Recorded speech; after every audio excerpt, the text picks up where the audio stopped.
จากซีรีส์สงครามทางด่วนกลายมาเป็นซีรีส์ทรงใหม่ตี คือทีมงานเรามีกัน4 คน ผู้ที่มักหัวมักยิ้มนั่นคือหนุ่มโสดในทีมงานนี้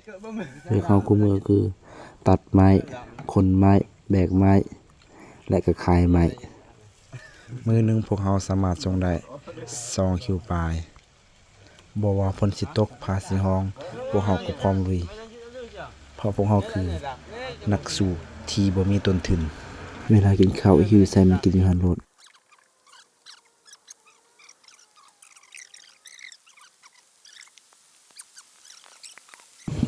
นี่คือทางลงคอยที่สั่นและเสียวมืด และพวกเขาต้องขึ้นไป